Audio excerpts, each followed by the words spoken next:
शहीदों के बारे में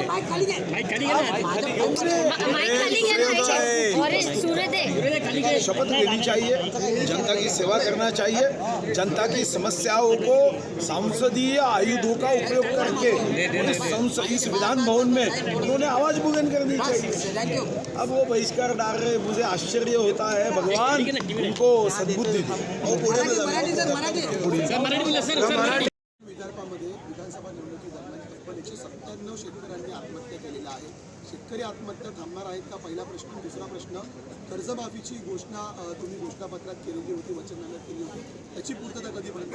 कर्जमाफी निश्चितपणे होईल, संकल्पपत्रामध्ये ती घोषणा आहे। पहिल्यांदा मंत्रिमंडळ येऊ द्या आणि असे काही विषय असतात ज्याची घोषणा किंवा ज्याचा आश्वासनाची पूर्तता ही बजेटमध्ये होत असते। मला वाटतं की मार्च अधिवेशनामध्ये अर्थसंकल्पीय अधिवेशनामध्ये जेव्हा अर्थसंकल्प मांडला जाईल तेव्हा काही गोष्टी पूर्ण होताना तुम्हाला दिसेल। शेतकऱ्यांच्या आत्महत्येचा विषय मात्र स्वतंत्रपणे मिशन जय किसानच्या माध्यमातून याला आपल्याला योग्य लक्ष द्यावं लागेल आणि शेती हा मजबुरीचा नव्हे, मजबूतीचा व्यवसाय करण्याच्या दृष्टीने काम करावं। भाऊ एक मिनिट ऐका ना, तुमच्या नावाची चर्चा अध्यक्षपदासाठी, तुमच्या नावाची विधानसभेची तुमची नावाची कोणी केली चर्चा त्याचं नाव मला सांगा। माध्यमांमध्ये सर्वत्र माध्यमातून मुद्दाम चर्चा केली जाते असं मला वाटतं। विधानसभेचा अध्यक्ष म्हणून माझी चर्चा करण्याचं काही कारण नाही। असं आहे, विधानसभेचा अध्यक्ष म्हणून उद्या फॉर्म भरायचा आहे, उद्या दिवसभर मी नाही। पवार गटाचे एकमेव आमदार जे आहेत बापूसाहेब पठारे यांनी शपथ घेतलेली आहे। दुसरीकडे महाविकास आघाडीमधील सपाचे आमदार अबू आझमी सुद्धा शपथ घेताना पाहायला मिळाले। पहिल्याच दिवशी सरकारच्या पहिल्याच अधिवेशनामध्ये कुठेतरी विरोधकांमध्ये एकजूट दिसत नाहीये। हा मतदारांचा अवमान हे एक पवित्र कार्य आहे। ईश्वराचा अंश असणाऱ्या मतदारांची सेवा करण्याचा संकल्प या शपथ कार्यक्रमातून आपण करत असतो आणि ही शपथ घेताना ज्यांना मतदारांनी निवडून दिलं त्यांनी शपथेवर बहिष्कार टाकावा। जे आमदार निवडणुकीमध्ये मतदारांनी एखाद्या गावात बहिष्कार टाकला तर हेच ते नेते आहेत, त्यांना समजवायला जायचे की तुम्ही बहिष्कार टाकू नका, बहिष्कार हे आयुध योग्य नाही, आणि तेच शपथविधीवर बहिष्कार टाकतात।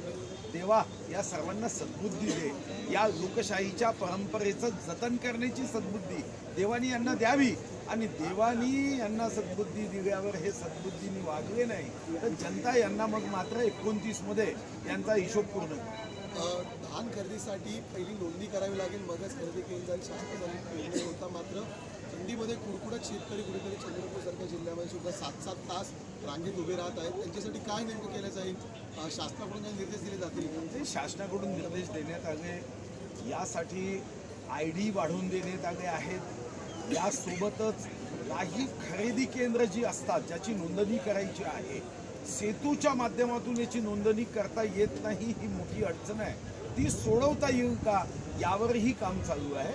आणि नागपूर अधिवेशनामध्ये माननीय देवेंद्रजी धानाचा 20,000 रुपये हेक्टरचा बोनस सुद्धा जाहीर करतील असा माझा विश्वास आहे। धान उत्पादक शेतकऱ्यांच्या पाठीशी सरकार खंबीरपणे उभा आहे। महाविकास आघाडी असताना धान उत्पादक शेतकऱ्यांना बोनसच दिला नाही। मी स्वतः विधानसभेत या संदर्भात प्रश्न उपस्थित केला तेव्हा आम्ही बोनस देणार नाही असं सांगितलं, पण हे सरकार धान उत्पादक शेतकऱ्यांच्या सोबत आहे। आणि आता केंद्र वाढवायचे नोंदणीचे, कारण या नोंदणीचं सर्वात मोठं कारण धान खरेदी एवढं मर्यादित नसून नोंदणी केल्यावर धान विक्री तुम्ही कुठेही करा पण बोनस तुम्हाला प्राप्त होतो, आणि म्हणून बोनस जो प्राप्त होतो त्यासाठी नोंदणी करणं गरजेचं असल्याने या ठिकाणी हा क्यू आपल्याला मोठा दिसतोय। धान खरेदी हा महत्त्वाचा मुद्दा नसून यासोबत बोनस हा महत्त्वाचा मुद्दा। चंद्रपूर जिल्ह्यातल्या तुमच्याच सावली तालुक्यामधली पारडी येथे जिल्हा परिषद शाळेमध्ये जवळपास 106 विद्यार्थ्यांना मध्यान्ह भोजनातून विषबाधा झालेली आहे, काहींची प्रकृती गंभीर आहे, त्याची गंभीर दखल घेतली जाईल का? नाही, याची सखोल चौकशीचे सूचना एक आमदार म्हणून मी दिली। जिल्हाधिकाऱ्यांच्या सोबत सातत्याने चर्चेत होतो। भारतीय जनता पार्टीचे पदाधिकारी दवाखान्यामध्ये जाऊन आले, आत्ता त्यांची तब्येत चांगली आहे, पण एक गोष्ट आहे की ज्यांनी ही अन्न तयार केलं त्याच्यापैकी एकाला विषबाधा झाली, एका महिलेला, किंवा त्या ठिकाणी काही विद्यार्थ्यांना विषबाधा झाली नाही आणि म्हणून सखोल चौकशी करण्याचे आणि याची माहिती कदाचित 1-2 दिवसामध्ये जी प्रयोगशाळा आहे त्यातून प्राप्त होतील. काही लोकांना जी मुलांना मोठ्या प्रमाणावर आणि या संदर्भामध्ये जेव्हा जिल्ह्याचा पालकमंत्री म्हणून ज्या मंत्र्यावर जबाबदारी येईल सर्व जिल्ह्याचा जिथं आपण विद्यार्थ्यांसाठी अन्न शिजवतो याचा आढावा घेऊन अशा घटना पुढे होऊ नये याचीही काळजी घेण्याची सूचना जिल्हाधिकारी महोदय यांना दिली. सूर्यभाऊ एमपीएससीने विचारले गंभीर प्रश्न आहे की परीक्षेत 43 नंबरचा प्रश्न होता की महिलांच्या शिक्षणामुळे प्रजनन क्षमता कमी होते कारण आणि त्याची चार कारणं दिली होती. किती गंभीरदृष्ट्या या गोष्टीकडे बघता सिग्नेचर कॅम्पेन आहे तुमचा लाडकी बहीण आहे असा प्रश्न विचारला हा महिलांचा अपमान नाही. मला ही गोष्ट लक्षात आली नाही पण याच्यामध्ये कदाचित त्यांचा काय अर्थ ध्वनित आहे की जास्त शिक्षण झाल्यावर प्रजनन क्षमता ही कमी होते हे त्यांच्याकडूनच या संदर्भातलं उत्तर घेतल्याशिवाय यावर काही भाष्य करणे योग्य नाही की हे प्रश्न विचारण्याच्या मागचं उद्देश काय आहे. हे खरं आहे की काही प्रश्न ज्यामधून 2 अर्थ निघतात असे प्रश्न विचारून कारण नसताना पाण्यामध्ये खडा मारायचा आणि मग तरण निघतील अशी कृती करायची याची आवश्यकता नाही आहे असं जनरल नॉलेज नाही. विरोधकांना तर कशाचंही कोविद होत त्यांना काय एखाद्या दिवस काही घटना झाली नाही तर तेही कोविद असतं. विरोधकांना सर्वसामान्य लोकांचे प्रश्न उपस्थित करण्याच्या ऐवजी त्यांना असं वाटतं की आम्ही अशा पद्धतीने सरकारवर टीका केल्याने आम्हाला विधानसभेच्या 4 जागा जास्त येईल पण आपण अनुभवलं आहे की आज 3 लाईनीमध्ये पूर्ण विरोधी पक्ष संपत. विरोधी पक्षासंदर्भातच आता विनोद निकोले आहेत जे कम्युनिस्ट पार्टीचे एकमेव आमदार आहेत त्यांनी सुद्धा शपथ घेतलेली आहे. आधी समाजवादी पार्टी शरदचंद्र पवार गटातील एक आमदार आणि आता कुठेतरी कम्युनिस्ट होती. महाविकास आघाडी निवडणुकीपुरतीच होती का आता अधिवेशनामध्ये नाही या प्रश्नाचं उत्तर मी देणं योग्य नाही पण जे काही होत आहे ते ईश्वर जनतेच्या हितासाठी करते आहे असं मला वाटतं. ईश्वराने काही लोकांना सद्बुद्धी दिली की महाविकास आघाडीपासून दूर राहा नाहीतर झटका फटका करंट लागण्याची शक्यता आहे. अजित पवारांची मालमत्ता इन्कम टॅक्स मुक्त झालेली आहे. दिल्ली कोर्टाचा तसा निर्णय आलेला आहे. पुन्हा एकदा दिलासा मिळाला आहे.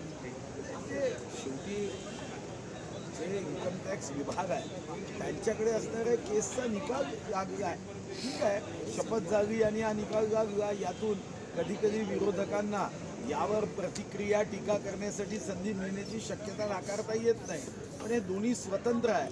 शेवटी शपथ कधी घेतली ही तारीख इन्कम टॅक्सच्या लवादाकडे जात नाही. ईव्हीएमच्या आरोपानंतर आता मार्कंडवाडीमध्ये बॅलेट पेपरवरती निवडणूक घेण्याच्या मागणीसाठी राहुल गांधी सुद्धा सोलापूरमध्ये येतात अशी चर्चा सुरू झालेली आहे. उद्धव ठाकरे शरद पवार सुद्धा या आंदोलनाला पाठिंबा देत आहेत.